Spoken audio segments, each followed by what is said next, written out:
क्या आपने शादी के बाद पढ़ाई छोड़ दी? क्या एक नौकरी लगने के बाद में आपने पढ़ाई छोड़ दी? ऐसा उतार आया कि आपको पढ़ाई छोड़नी पड़ी? एक चीज़ बता दूं मैं, पढ़ाई की कोई उम्र नहीं होती। वो क्यों बोल रहा हूं मैं, आगे आप इस वीडियो में जानेंगे।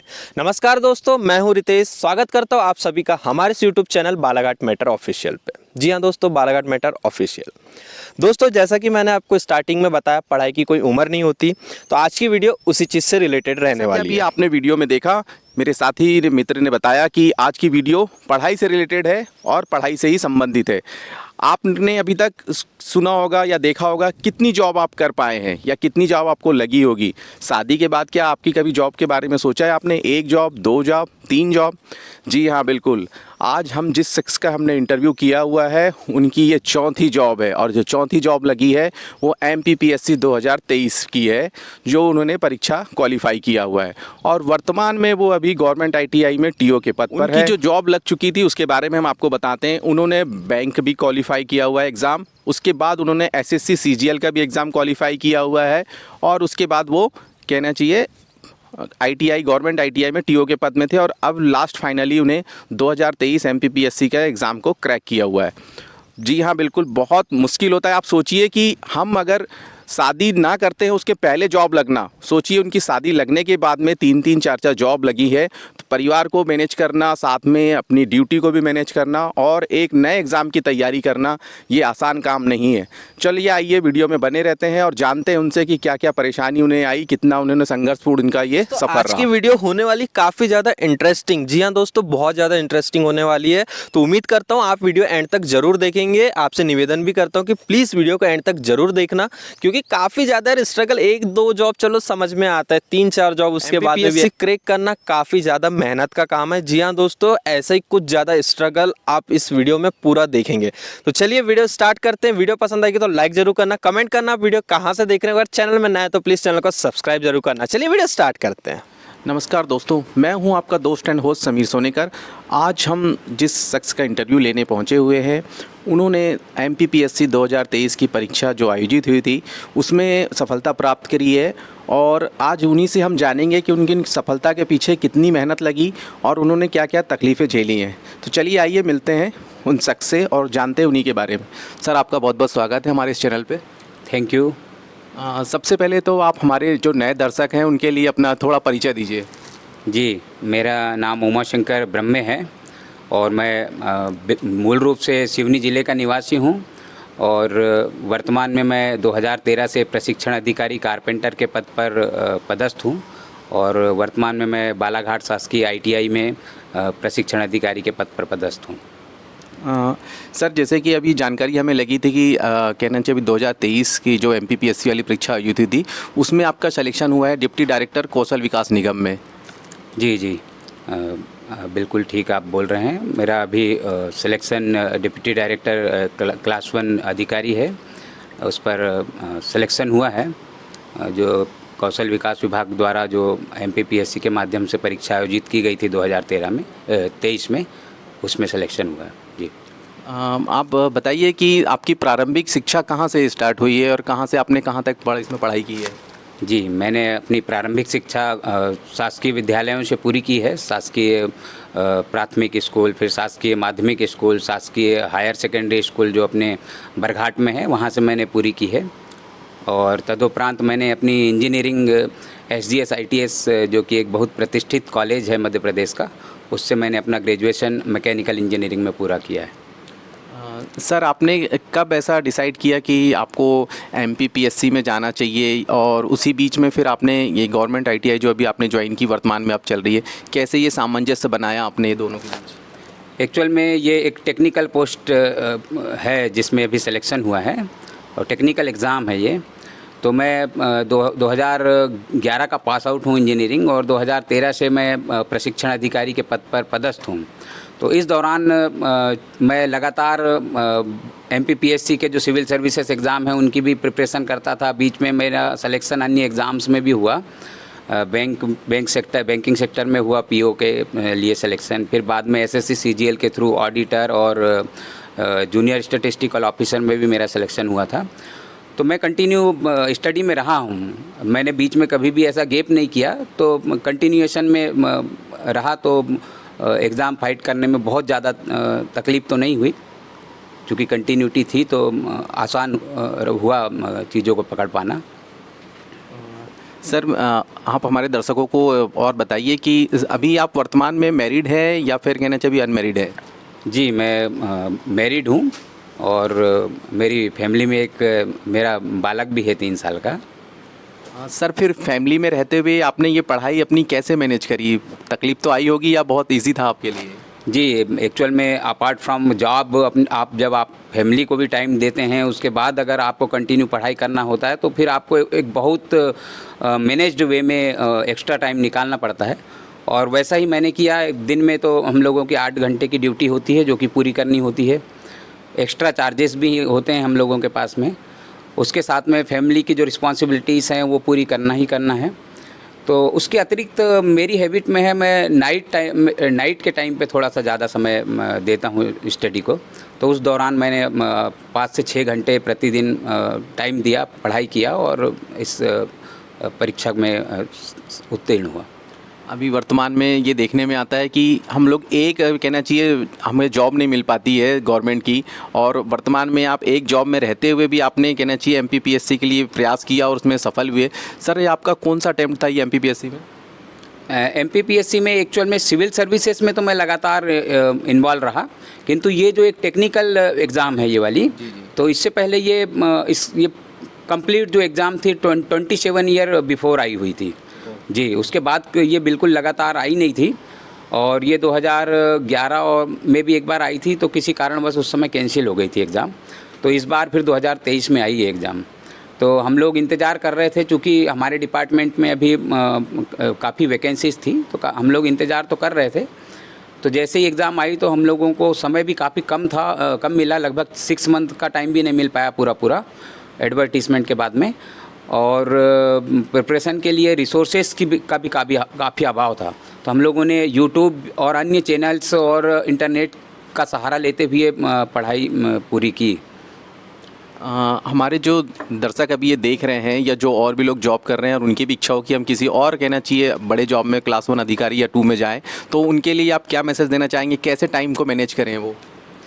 मैं तो हमेशा से अपने जूनियर्स या अपने साथी या अपने छोटे भाई बहन, फैमिली, फ्रेंड्स जो भी मुझसे गाइडेंस लेते हैं या पूछते हैं कि कैसे पढ़ाई करें, तो हमेशा उनसे बोलता हूं कि कुछ एग्ज़ाम्स, ख़ास तौर पे जब ऑब्जेक्टिव एग्ज़ाम हो या वनडे एग्ज़ाम हो, तो उनके कुछ तरीके हैं, उनको हमको फॉलो करना होता है। ख़ास तौर पे आपको सिलेबस को बड़े अच्छे से गो थ्रू होना चाहिए। उसके बाद में आप जो प्रीवियस ईयर क्वेश्चंस हैं उनको अच्छे से स्टडी करें। उससे एक आपका माइंड मैप और एक आपको जानकारी पता चल जाती है कि किस टाइप का पेपर आने वाला है या किस तरीके से आपको पढ़ाई करना चाहिए।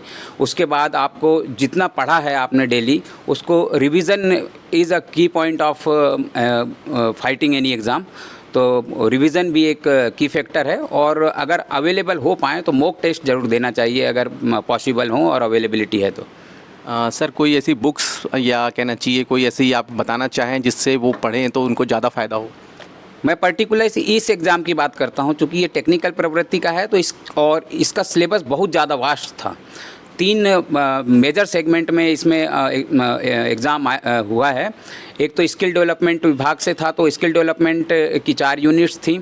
मध्य प्रदेश से रिलेटेड एग्ज़ाम है तो उसकी 5 यूनिट थी, और बाकी की 6 यूनिट इंजीनियरिंग बैकग्राउंड की थी। और इंजीनियरिंग बैकग्राउंड में भी ऐसा नहीं था कि जैसे मैं मैकेनिकल इंजीनियर हूँ तो केवल मैकेनिकल इंजीनियरिंग पूछी गई हो। उसमें civil engineering, computer science, electrical engineering, electronics engineering, ये सारी इन्वॉल्व थी। तो हमको एक प्रकार से ओवरऑल पूरी इंजीनियरिंग पढ़ना था। तो सिलेबस काफ़ी वास्ट था और समय कम था, तो इतना रिसोर्सेज जुटाने में काफ़ी समय लगा, और इंटरनेट से, यूट्यूब से काफ़ी मदद मिली मुझे इन चीज़ों को पूरा करने में। मतलब कहना चाहिए आपने सिर्फ सिंगल बुक्स के नहीं, और मतलब कहना चाहिए अपने सीनियर्स, जूनियर्स, कलीग्स के भी आपको काफ़ी हेल्प मिली है, घर से भी आपको सपोर्ट मिलता रहा है? जी, स्टडी में हमेशा मेरे लिए हमारे पेरेंट्स का हमेशा बड़ा योगदान रहा है। उन्होंने हमेशा मोटिवेट किया है। अब वर्तमान में अब मेरे सहयोगी के रूप में मेरी वाइफ हैं, तो वो भी काफ़ी सपोर्ट करती हैं, सहयोग करती हैं। तो उसी के कारण से मैं बाकी का टाइम मैनेज कर पाता हूँ। पूरा कार्य और सहयोग जो होता है हमारी फैमिली में, माता पिता के साथ साथ में मेरी वाइफ का भी बड़ा योगदान रहता है। सर फैमिली से अभी आपके यहाँ आप ही है फर्स्ट पर्सन जो जॉब में लगे हैं, या फिर और आपके घर में है कोई मम्मी पापा या भाई बहन ऐसे? नहीं नहीं, मेरी फर्स्ट जॉब भी थी, तब भी मैं अकेला ही था, और अभी भी मैं अकेला ही गवर्नमेंट जॉब में हूँ।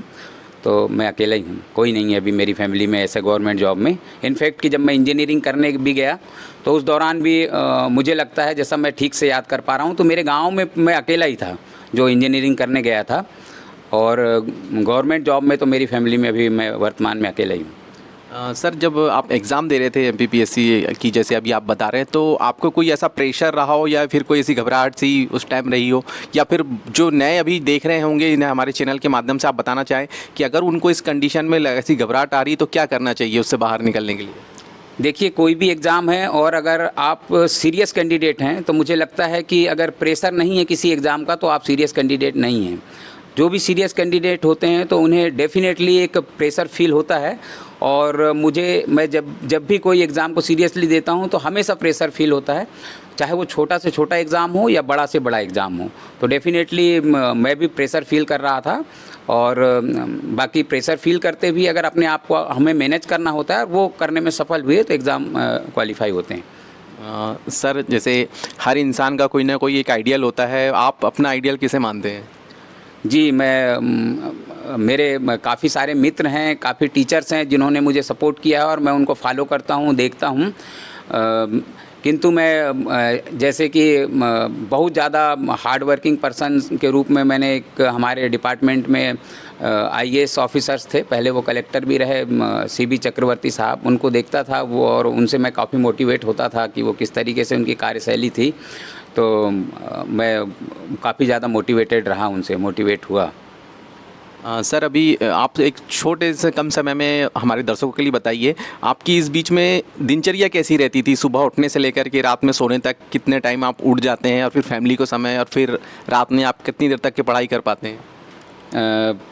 एक्चुअल में जब ये एग्ज़ाम चल रहा था, ये 2023 की बात है, और नवंबर के आसपास हमारे यहाँ पे विधानसभा के भी चुनाव होने थे, और चूँकि मेरी जो ड्यूटी है यहाँ पे प्रशिक्षण अधिकारी के दायित्वों के साथ में मुझे बूथ लेवल ऑफिसर का भी चार्ज मिला हुआ है। तो ऐसे में और साथ में हम लोगों को इलेक्शंस कराने के लिए भी विभिन्न फेस में कार्य करना होता है। तो दायित्व थोड़े से पैरेलल निभाने होते हैं। तो मैंने एग्ज़ाम की प्रिपरेशन के लिए किसी प्रकार की छुट्टी नहीं ली उस दौरान, और छुट्टी भी नहीं ली, और साथ में नाइट में भी हम लोगों को नाइट का टाइम मैं ज़्यादा दिया करता था पढ़ाई के लिए, और मेरा शेड्यूल जितना भी 4-5 घंटा जो भी मैं पढ़ाई करता था वो केवल और केवल नाइट में ही पढ़ पाता था, दिन में तो मुझे टाइम ही नहीं मिल पाता था। सर आपकी ITI की यहाँ टाइमिंग क्या रहती है लगभग? हमारे यहाँ पे 2 बैच चलते हैं, एक बैच 7:30 से लेकर 3:30 का चलता है 8 घंटे का, और एक 9:30 वाला होता है वो 5:30 तक चलता है, वो भी 8 घंटे का शिफ्ट होता है। 2 शिफ्ट में चलती हैं हमारे यहाँ। सर आपने कोई बुक्स पढ़ा हो मोटिवेशन के लिए, या फिर अपने कहना चाहिए नॉलेज के लिए, तो आप कुछ बताना चाहें, शेयर करना चाहें? मैं वैसे बुक्स तो स्पेशली मैं नाम नहीं बता पाऊँगा, स्पेशली ऐसी बुक नहीं पढ़ा मैंने, बट यूट्यूब में बहुत सारे ऐसे मोटिवेशनल वीडियो देखता रहा, मोटिवेशनल सॉन्ग सुनता हूँ जो मुझे ऐसा लगता है कि ये मोटिवेट कर रहे हैं और इनसे कुछ पॉजिटिव एनर्जी आती है, तो उनको मैं ज़रूर देखता हूँ। सर आपकी घर की आर्थिक कंडीशन कैसी रही थी आपकी जॉब लगने के पहले से?